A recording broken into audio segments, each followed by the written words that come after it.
Bapak, Ibu, Saudara-saudari yang dikasihi Tuhan Yesus Kristus, selamat malam bagi kita sekalian. Terimalah salam dari HKBP Kernolong, HKBP tertua di Pulau Jawa. Sebelum kita beristirahat malam hari ini, marilah kita sejenak mendengarkan firman Tuhan. Kita mempersiapkan diri, marilah kita berdoa. Kami bersyukur kepadamu, ya Allah Bapa, karena Engkau telah memelihara hidup kami dan memberkati kami bekerja sepanjang hari ini. Saat ini kami mau merenungkan firman-Mu.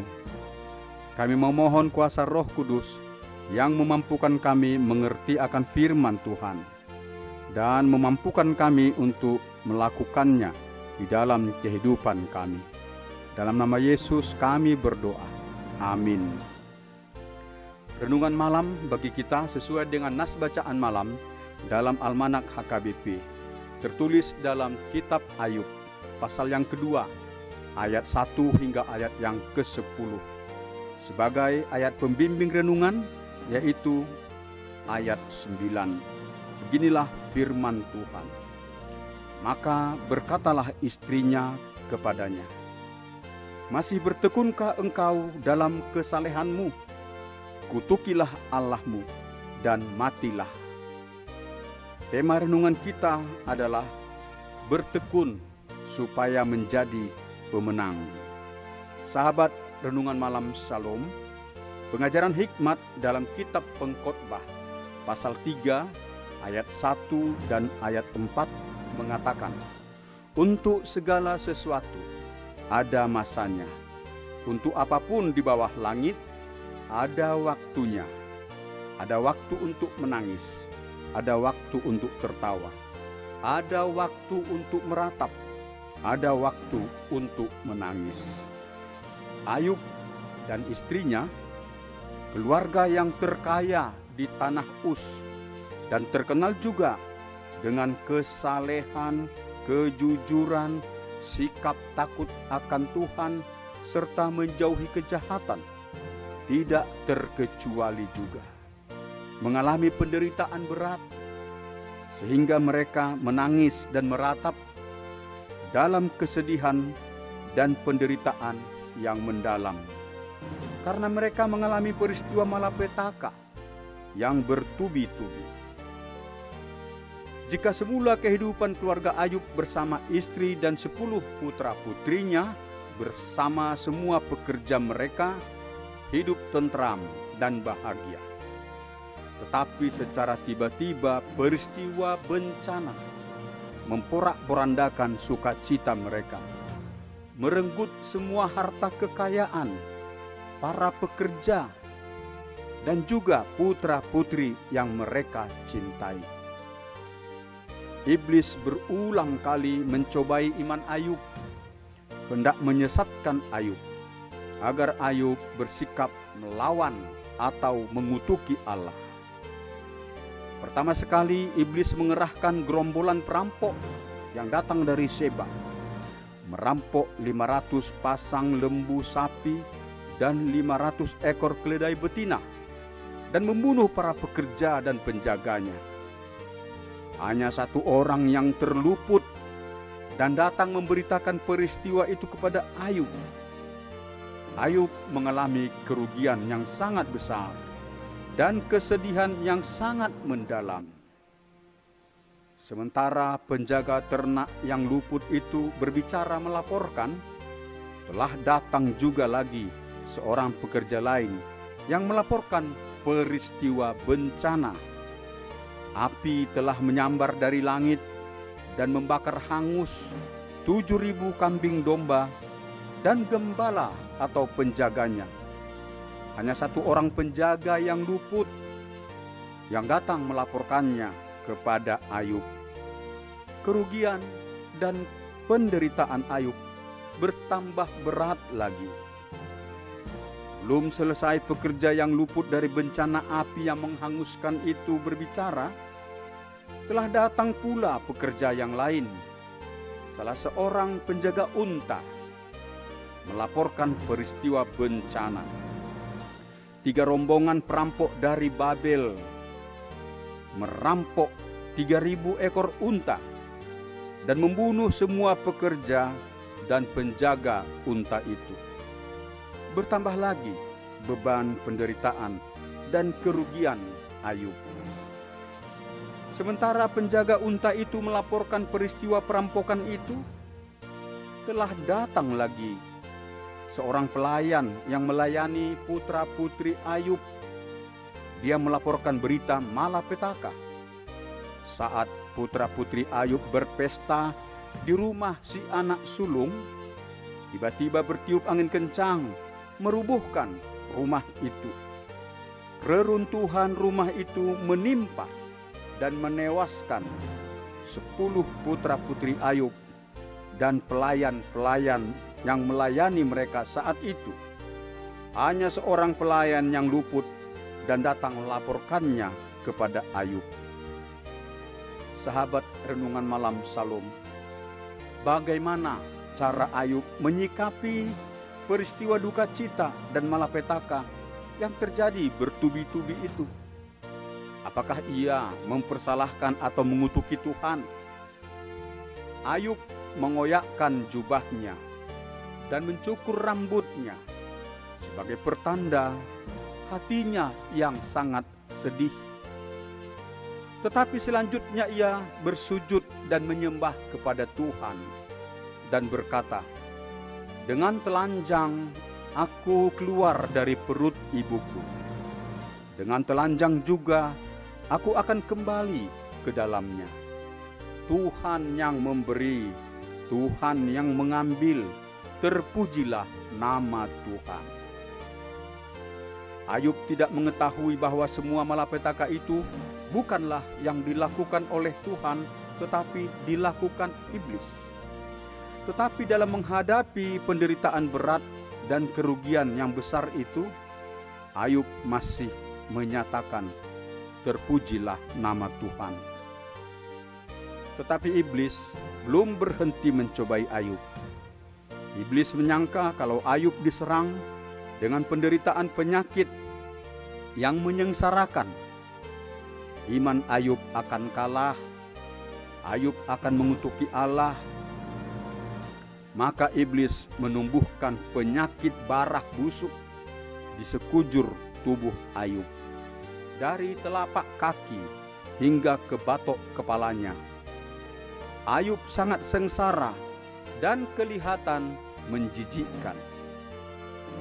Apakah Ayub menggerutu dan mengutuki Allah? Tidak. Justru istri Ayublah yang menggerutu melihat Ayub yang begitu sengsara, tetapi tetap saja bersikap saleh di hadapan Tuhan. Istri Ayub menyerang Ayub dengan kata-kata dan kemarahan hatinya. Ia mengatakan kepada Ayub, "Masih bertekunkah engkau dalam kesalehanmu? Kutukilah Allahmu dan matilah." Istri Ayub tidak tahan lagi menderita. Ia menganggap percuma saja selama ini mereka hidup saleh terhadap Allah. Sekarang mereka sangat menderita dan Allah tidak menolong. Daripada menanggung sengsara, lebih baik Ayub mengutuki Tuhan saja. Kalau Ayub mau mengutuki Allah, ia akan mati dihukum Allah. Itu lebih baik. Demikian anggapan istri Ayub. Itu sebabnya Ayub mengatakan istrinya itu berbicara seperti orang gila. Artinya, sembarangan berbicara, tidak memikirkan dengan hati-hati apakah perkataan itu baik, berkenan kepada Tuhan atau tidak. Selanjutnya Ayub mengatakan kepada istrinya, "Apakah kita mau menerima yang baik dari Allah, tetapi tidak mau menerima yang buruk?" Ayub tidak berdosa dalam perkataan dan perbuatannya. Sahabat Renungan Malam Salom, iblislah yang merasuki pikiran dan perasaan istri Ayub. Ia diperalat iblis untuk merongrong iman dan ketabahan Ayub. Seharusnya sebagai istri ia harus sehati sepikir dan seperasaan dengan suami. Kebersamaan itu tidak hanya di masa kejayaan, di masa senang, terlebih juga di masa keterpurukan. Harus saling menopang, saling menyemangati, agar mampu bertahan dan menang atas penderitaan. Kita pun masih menghadapi kesukaran dan penderitaan dalam hidup kita. Di dunia ini tidak ada hidup yang tidak diwarnai kesukaran dan penderitaan. Kita harus memandang penderitaan hidup itu sebagai bagian dari proses memurnikan iman kita. Tetapi bagaimana agar kita dapat menang atas penderitaan yang terjadi? Kita harus belajar dari firman Tuhan. Tuhan Yesus mengatakan, "Berjaga-jagalah dan berdoalah, supaya kamu jangan jatuh ke dalam pencobaan. Roh memang penurut, tetapi daging lemah." Itu tertulis dalam Injil Matius pasal 26 ayat 41. Berdoa berarti kita bersama dengan Tuhan Allah. Dalam kebersamaan itu Allah menyatakan pertolongannya, menguatkan dan memenangkan kita. Nasihat Rasul Paulus dalam surat Filipi 2 ayat 2 mengatakan, "Hendaklah kamu sehati sepikir, dalam satu kasih, satu jiwa, satu tujuan." Di saat keluarga menghadapi kesukaran dan penderitaan berat, haruslah suami, istri, dan anak sehati sepikir, saling menopang untuk saling menghibur dan meneguhkan hati, meneguhkan iman. Dengan demikian, keluarga dapat menjalani masa sulit itu dengan tabah.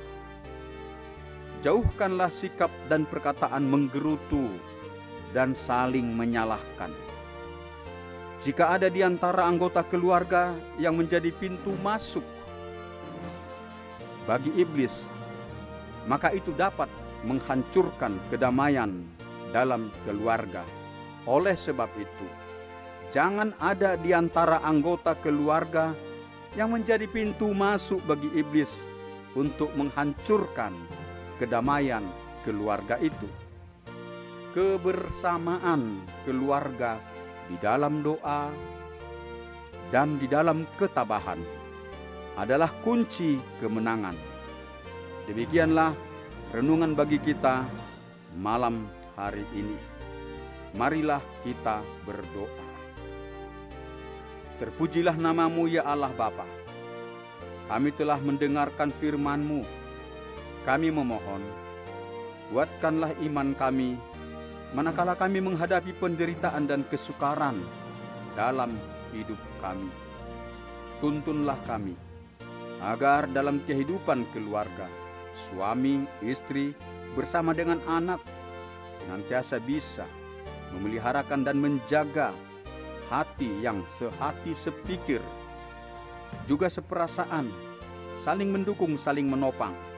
Dengan demikian, dalam kebersamaan dan dalam keadaan berdoa, kami dapat bertekun untuk mencapai kemenangan menghadapi segala kesukaran dan penderitaan dalam kehidupan keluarga. Terima kasih Tuhan, nyatakanlah pertolongan-Mu di dalam kehidupan kami. Bapa kami yang di surga, peliharakanlah kami di dalam kehidupan kami istirahat malam hari ini. Menjauhkan kami dari mara bahaya. Berkati semua jemaat-Mu. Beri pertolongan bagi orang yang berduka, orang yang kesesakan, lepaskan dan hiburkan mereka. Berkati mereka ya Tuhan. Yang sakit, Engkau beri pertambahan kesehatan. Para pelayan kesehatan, Engkau beri bagi mereka keselamatan dalam menjalankan segala tugas-tugas mereka. Allah Bapa Tuhan kami, bangunkan kami esok pagi. Berkati kami bekerja, berkati anak-anak kami dalam kegiatan belajar. Engkaulah sumber keberhasilan dan juga sumber berkat dalam kehidupan kami, juga bagi anak-anak kami. Terpujilah nama-Mu, ya Allah Bapa. Dalam nama anak-Mu Tuhan Yesus Kristus, kami berdoa dan mengucapkan syukur. Amin. Anugerah Tuhan kita Yesus Kristus, kasih setia Allah Bapa, dan persekutuan dengan Roh Kudus yang memelihara hidup kita selama-lamanya. Amin.